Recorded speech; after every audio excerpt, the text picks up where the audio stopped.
ये बड़ी ज़बरदस्त किस्म की सूरत हाल है, जिससे आपको अंदाज़ा होगा कि किस एजेंडे के तहत और किन लोगों के अंदर छुप के ये वार करते हैं। इसलिए मैंने उनको कहा है कि मरियम बीबी साहबा का जो रोल है ये शायद हम तमाम मर्दों से कई गुना ज़्यादा है। 1920 में उन्होंने कहा कि इस तरह काम नहीं चलेगा, let's start the movement of the woman emancipation. और उन्होंने सबसे पहले एक औरत के हाथ में सिगरेट पकड़ाया और उसको कहा कि ये सिगरेट तुम इस मर्द के माशरे के खिलाफ बहुत बड़ी चीज़ हो, तुम खड़ी हो जाओ। और उसकी तस्वीरें आई, कभी आप जाएं उसके एडवर्टाइजमेंट के। तो फिर उसके बाद एक डिज़ाइनर थे जिस आजकल तो बहुत बड़ा नाम है, शनेल, फ्रेंच। उसने कहा ये चलते चलते उसको आप देखें माशरा पूरी दुनिया में बहुत ही शानदार था। यानी ये जो हम हिजाब कहते हैं, व्हील वहाँ पर भी मिलता था, यहाँ भी पाया जाता था। औरत अपने टखने तक करती।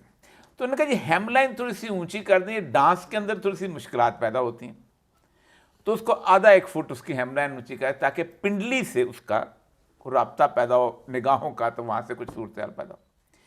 फिर उसके बाद उसको कहा गया कि ये जो कमर है ये इसकी नुमाइश बहुत बुरी चीज़ है, लेकिन अगर थोड़ा थोड़ा इसको कमर को कहीं ला जाए तो ऊपर के और नीचे का लिबास एक होता है, उसको अलहदा करके उसको थोड़ा सा खुला कर दिया गया। ये मैं 1920 की बात कर रहा हूँ। फ्लोरिडा के साहिलों के ऊपर अचानक एक लॉन्ग वीकेंड आ गया। तो क्या करें, लॉन्ग वीकेंड आया फिर तो उन्होंने कहा लेट्स हैव ए कंपटीशन, ख़वातीन की मुकाबला हुस्न। तो जितनी औरतें थी उनको कहा बिकनी सूट के अंदर आप आ जाओ। उनको उन्होंने सर पे ताज एक बिठाया, अखबारों में खबरें छपी, क्या से क्या हो गया। यानी आप सोचें कि मैं उस दौर की बात कर रहा हूँ, उससे पहले बहुत कुछ कर चुके थे। 1901 का शिकागो ट्रिब्यून ये कहता है कि अमेरिकन फिलीपीन के अंदर गए थे, उन्होंने बाकायदा एक यूनिट बनाई थी जो कि 12 से लेकर 16 साल की बच्चियों को लेके आते थे, जो ब्रोथल में बिठाया करते थे। मतलब इस लेवल पर माशा ले गए हुए थे। और उसमें फिर राइट्स और सब कुछ, यानी पहले तबाह किया फिर राइट। तो उसकी आई तो कहा अगले साल हम फिर मिलेंगे। अगले साल जो खातून आई वो बहुत बला के खूबसूरत थी। कभी आप 1921 के फ्लोरिडा के देखें तो वो बहुत सारा मीडिया पहुंच गया। मेरे जैसे वो जैसे कहते हैं अपना लोग तो कैमरे लेके पहुंच गए। उनसे पूछा आप क्या करती हैं? उसने मैंने शादीशुदा हूँ। हैं? मेरे तो बच्चे भी हैं। तो रोमांस तो ख़त्म हो गया सारे का सारा। तो उसके साथ फिर उन्होंने रूल्स डिटरमिन किए, शादीशुदा नहीं होनी चाहिए, बच्चे नहीं होने चाहिए, डिटर्मिनेशन सूरत हाल। यहाँ तक फिर आप सोचें कि इस पूरे के पूरे 100 साल के अंदर 20 साल कहा कि तुम प्लम्पिश होगी तो तुम बेहतर लगोगी, तुम साइज 0 पे होगी तो बेहतर लगोगी, तुम जनाब टैन होगी। जिस दिन ऐश्वर्या राय और उसने मिस वर्ल्ड का कंपटीशन जीता है और मिस यूनिवर्स का सुष्मिता सेन ने, 51 प्लास्टिक सर्जन थे पूरे इंडिया के अंदर। इस वक्त 68,000 प्लास्टिक सर्जन थे। उसको तमाशा पहले बनाया गया। उसके अंदर उन्होंने इसको एजेंडे के अंदर 1931 में रखा है और 1931 में दोबारा गे बार ओपन हुआ और उन्होंने कहा गया कि वो जो सारी जो मूवमेंट है उस मूवमेंट के अंदर ये बेसिकली सेक्सुअल रिप्रेशन है जो औरत के ऊपर होती है। और मर्द बुनियादी तौर पर औरत को इसलिए दबाता है कि बुनियादी तौर पर उसकी अंदर जो सेक्सुअल जो ओरिएंटेशन है उस किस्म की होती है, कोई दबाए। फ्राइड को लाया गया, उसकी थ्योरीज को पेश किया गया, फलां को ले गया। पाकिस्तान बरसीर में 3 खतरात की वजह से ये पॉपुलर हुआ है और हमारी ट्रेडिशन बहुत बुरी है इस मसले में। पाकिस्तान में हमारी सारी शायरी जो है 50% मर्दों के ऊपर, लड़कों के ऊपर।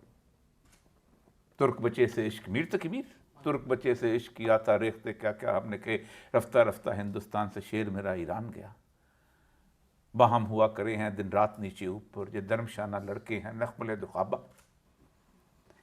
बड़े बड़े मीर दर्द जैसे शायर, हिंदू लड़के से कब मईशत हो ये कब वो अंगदान देते।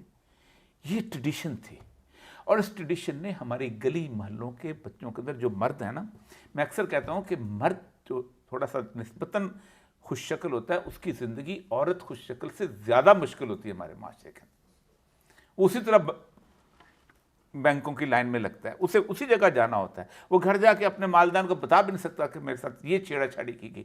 अब तो फिर किसी तक इतनी टीचर्स की बाकी चीज़ों की, उसकी वजह कि बुनियादी तौर पर हमारे दिमागों के अंदर ये डाला गया था और ये ईरान से आया था। वो जो हाफिज का मशहूर शेर है कि अगर तुर्के शीराजी बदस्तारत दिले मारा बखौले हिंदू अश बख्शम सगर कंदो बुखारा, अगर वो जो लड़का जिसको मैं पसंद करता हूँ मुझे मिल जाए तो उसके गाल पे जो काला तिल है मैं समरकंद और बुखारा उसके नाम पे बख्श दूँ। तो ये चीज़ थी जिस एक तो ये। दूसरा ये हुआ कि हमारे यहाँ चूँकि महल थे बहुत बड़े, तो महलों में बहुत सारी जगहों पे वो पर्दे तो होते नहीं थे मुगलों के दरमियान में, तो बादब्बा मुलाज़म शार करने के लिए किसी को बंदे को रखा जाता था। तो पर्टिकुलरली कुछ लोगों को ख़ास तौर पे खस्सी करके ख्वाजा सरा जो थे, जो ग़ुलाम गर्दिश में ख्वाजा सरा होते थे, और वो ख्वाजा सरा को इसलिए रखे जाता था कि मुग़ल शहज़ादियाँ जो हैं वो किसी तौर पर, क्योंकि मुग़लों ने तो एक दफ़ा एक शादी की और उसके बाद डाल दिया उसको बेचारे को 100 और अब मैं कभी कहानी आपको बयान करूँ तो खौफनाक। ये लाहौर के अंदर दीवाने आम के साथ आपको एक बाग नज़र आएगा, वो बाग नहीं, वो बेसिकली वो जैसे कहते हैं ना उसके नहाने के तालाब होते थे, और ये इतने मतलब सिक होते थे ये बादशाह लोग कि ये उसके पीछे एक झरोका रखा हुआ था, तो उसमें अपनी ही बीवियों को नहाते हुए देखा करते थे, और उसके अंदर से फिर ख्वाजा सरा की आमद, उसके किरदार की सूरत हाल, फिर उस ख्वाजा सरा को जाहिर बात है कि कुछ अर्से के बाद उस बेचारे ने मार्केट चला जाना होता था। वो क्या करता, वो फिर गाना बजाना सीखता था, किसी की शादी में गाता था, किसी कुछ गाता था। तीसरा वो जो कि आपने हमारे यहाँ ख्वाजा सरा को, हमारे यहाँ इन तीनों को साथ मजलूम बना के एक शक्ल में पेश किया गया और गुज़श्ता 30 साल से पेश किया गया। जिस दिन मैं पहली दफ़ा शरीयत कोर्ट के अंदर पेश हुआ हूँ तो उससे पहले वो दोनों बच्चे, वो बट जो था उनको उन्होंने आउट कर दिया था कि तुम लोग तो अजीब मर्दाना किस्म की चीज़ हो, तुम लोग एक मजलूम कौम के सामने खड़े होकर तुम आगे हो, तुम क्या करते हो। तो उनको बिल्कुल अंदाज़ा नहीं था कि कितना बड़ा प्रोपेगेंडा स्कैम बन गया हुआ। उस प्रोपेगेंडा स्कैम के अंदर कम से कम 10 साल की औरत फाउंडेशन का वुमेन मार्च शामिल है, क्योंकि उन्होंने उसको बास तौर पे ये साथ बिठाया। हमारे एक दोस्त होते थे इफ्तिखार नसीम, यहाँ पर होता था, अमेरिका चले गए, बहुत बड़ा शायर है, अमेरिकन मुस्लिम गे एसोसिएशन का सदर बना हुआ वहाँ जाके, काला से अजीब बकरी, उसकी शक्ल देखे तो आपको नफरत। वहाँ एक हिंदू से उसने शादी भी की, उसकी बीवी भी बना, और यहाँ आके आता भी था वो। आप खुद देखे कि मैं उसकी तस्वीरें आपको दिखाऊंगा, आपको बुशरा अंसारी के साथ भी कोई तस्वीर मिलेगी, आपको दूसरे के, वो शायर है जी, क्या करें जी, इंसान तो है ना जी, क्या करें। तो हमने उसको इस कहते हैं desensitisation of a crime, desensitisation of a person जो कि आपकी पूरी सोसाइटी को तबाह कर रहा है। उसकी बुनियादी मकसद क्या है? असल में बुनियादी मकसद ये है कि पूरी की पूरी जो इमारत है ना जी वेस्टर्न वर्ल्ड की, ये फैमिली के इंस्टीट्यूशन को तबाह करके पैदा होती है। एक औरत को जब वो घर से निकालते हैं तो कम से कम 15 प्रोफेशन उनको इख्तियार करने पड़ते हैं। यानी आप खुद सोचें कि उनको डे केयर सेंटर बनाने पड़ते हैं, उनको जनाब फैमिली काउंसलिंग वाली सूरत बनानी पड़ती है, उनको फास्ट फूड की चेन्स बनानी पड़ती हैं, उनको इतने बड़े बड़े किस्म के जिसे कहते हैं रैपिड किस्म के ड्राई क्लीनिंग की सर्विसेज, तमाम दुनिया की सर्विसेज। इंसानी तारीख में सबसे बड़ी, इस बात में एम्फसिस देना चाहूँ, सबसे बड़ी जो इंसान की ईजाद है, चलो छोड़ दो मज़हब को, वो है इंस्टीट्यूशन ऑफ द फैमिली। इससे बड़ा अदारा इंसान ने ना बनाया, ना बना सकता है, ना कुछ और। रियासत भी इसका नेमुल बदल नहीं है। आप अगर इन कन्फ्रंटेशन लॉ होते हैं, 4 भाई होंगे तो बदला ले लेंगे। आप अगर बीमार पड़ते हो, अगर आपके पास पैसे हैं तो आपको होगा, वरना रियासत आपको, पाकिस्तान में तो आपको लाश लेके आएंगे। आप अगर अनएम्प्लॉयड हैं, 4 दाने हैं घर में, तो आपकी ज़िंदगी बचेगी। फैमिली इंस्टीट्यूशन को बुनियादी तौर पर तबाह करना उनका बुनियादी मकसद था, और उस मकसद के लिए 1950s ऑनवर्ड काम शुरू हुआ है। आप सोचें कि इसको कहते हैं पिल रेवोल्यूशन। उससे पहले कंट्रासेप्टिव दे के आए, अब तो खैर वो नारा भी ख़त्म हो गया ना, कि ये दुनिया की बाथस की थ्योरी होती थी जी कि इंसान जो है वो 1, 2, 4, 8, 16 से बढ़ रहा है, वसाइल जो है 1, 2, 3, 4 से बढ़ रहे हैं, और एक दिन इंसान को खा जाएगा। लास्ट जो 3 साल पहले जी इसकी इकोनॉमिस्ट की रिपोर्ट ये है कि इट्स अ फेल। 18 मुल्क दुनिया में ऐसे हैं कि जिनके यहाँ अगर लोगों से बाहर लोगों से ना बुलवाएं तो उनके यहाँ उनकी सर्विसेज मेंटेन नहीं कर सकते। 2.1% ग्रोथ रेट हो तो माशरा बेहतर बनता है, वरना नहीं। एक बूढ़े के ऊपर 5 नौजवान चाहिए माशरा स्टेबल करने के लिए, 2 के ऊपर 3 हैं। पिल रेवोल्यूशन ने यह किया कि पहले कंट्रासेप्टिव जो था वो ओपन था, आप इस्तेमाल, अब वो औरत के हाथ में हथियार दे दिया। अब उसकी मोरालिटी भी जिस जगह चाहे, किसी को क्या पता, उसकी अखलाकियात, सारा कुछ उसके हाथ में आ गया ना। उस पिल रेवोल्यूशन ने ये किया, to hell with common generation, कि जिसने मुझे ओल्ड एज होम में छोड़ के आना। उससे फिर रास्ते निकले सेक्सुअल डिविएशंस के। सारी जिंदगी मैं साइकोलॉजी पढ़ाता रहा हूं, इसको हम सेक्सुअल डिविएशन पे पढ़ाया जाता था। आज 25 साल से उसको सेक्सुअल डिविएशन से निकाल के उसको कहा कि ये आप खुद सोचें कि तमाम मैमल्स जितने भी हैं ये होमोसेक्सुअल बॉन्ड नहीं बनाते, चिड़ियाघर में बनाते हैं। तमाम सेक्सुअल मैमल्स जो हैं वो मास्टरबेशन नहीं करते, नेचुरल एनवायरनमेंट चिड़ियाघर में करते हैं, क्योंकि आपने उनकी एनवायरनमेंट खराब कर दी हुई। तो ये पूरे का पूरा अगर कोई भी प्रोटोकॉल ज़ायनिज़्म पढ़े ना, तो उसके अंदर उन्होंने कहा है कि हम सबसे पहले फैमिली लाइफ को तबाह करेंगे। जो ज्यूश एजेंडा था ना बेसिकली, कि फैमिली लाइफ जिस वक्त ख़त्म होगी उससे। अब खुद सोचें कि इस्लाम जो है वो कहता है मर्द चीफ एग्जेक्टिव है, but woman is the chief operating officer of the family. Chief executive के सिर्फ 2 गधों वाले काम हैं, कमा के लाओ और बाहर खड़े होकर सिक्योरिटी करो, इज्जत की हिफाजत करो। आप सोचें कि एक औरत को अगर ख़ानदान की चीफ ऑपरेटिंग ऑफिसर बनना है, उसको कौन कौन सा इल्म चाहिए।